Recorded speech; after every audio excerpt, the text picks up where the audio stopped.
TNPSC information உங்களை அன்புடன் வரவேற்கிறது. இப்போ பார்க்க போகிறது டீச்சர் ரெக்யூர்மெண்ட் போர்டு, அது சம்மந்தமான தகவல்கள் தான். என்ன அப்படின்றத பார்த்துருவோம். ரெக்யூர்மெண்ட் போர்டிலேருந்து ஒரு சின்ன ஒரு ஷார்ட் நோட்ஸ் மாதிரி ஒன்று கொடுத்துருக்காங்க, ஒரு அனௌன்ஸ்மெண்ட் அப்படின்னு வச்சுக்கலாம். ஸோ அந்த அனௌன்ஸ்மெண்ட்டில் என்னெல்லாம் விஷயங்கள் இருக்குது அப்படின்ற தகவல்கள் முழுமையாக பார்த்துடலாம்.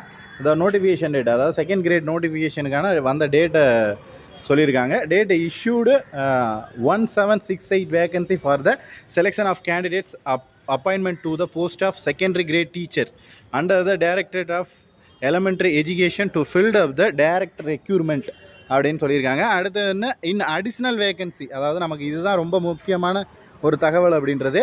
இன் அடிஷ்னல் வேகன்சி மோர் வேகன்சி, அதாவது 1000 வேகண்ட் வந்து இன்க்ரீஸ் பண்ணுவோம் அப்படின்னு சொல்லியிருக்காங்க. அப்போ ஒரு 1768 ப்ளஸ் வந்து ஒரு 1000 வேகண்ட், கிட்டத்தட்ட பார்த்தீங்கன்னா 2768 காலி பணியிடங்கள் அப்படின்றது இந்த செகண்ட் கிரேட் டீச்சர்ஸ்க்கு ஃபில்லப் பண்ண போகிறாங்க.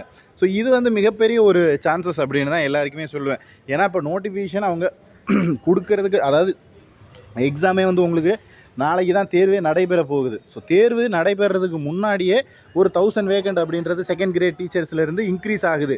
அப்படிங்கிற ஒரு காரணத்தினால கண்டிப்பாக வந்து உங்களுக்கு நோட்டிஃபிகேஷன் கொடுத்து எக்ஸாம்ஸ் வச்சதுக்கப்புறமும் வந்து வேகன்சி இன்க்ரீஸ் ஆகிறதுக்கான சான்சஸ் அப்படின்றது நிறைய இருக்குது. ஸோ கண்டிப்பாக வேகண்ட் வந்து இன்க்ரீஸ் ஆகும். அது எந்த அளவுக்கு ஆகும் அப்படின்றது நம்ம பொறுத்து தான் பார்க்கணும். ஸோ தேர்வு எழுத போகிற நபர்கள், அதாவது நாளைக்கு தேர்வு எழுத போகிற நபர்கள் யாராவது இருந்தீங்க அப்படின்னா கொஞ்சம் அசால்ட்டாக எழுதாமல் கொஞ்சம் வந்து இதற்கான எஃபர்ட் அப்படின்றத போடுங்க. ஏன்னா வேகன்சி நமக்கு இப்போவே ஒரு 1000, 2500, 2678 ரேஞ்சில் வந்துருச்சு. அப்படிங்கிறப்ப இன்னும் ஒரு 500 வேகண்ட் இன்க்ரீஸ் பண்ணாலும் ஒரு 3000, 3200 வேகண்ட் வரையும் இன்க்ரீஸ் ஆகிறதுக்கு சான்சஸ் இருக்குது. ஸோ அந்தளவுக்கு அவங்க ஃபுல்லாக பண்ண போகிறாங்க.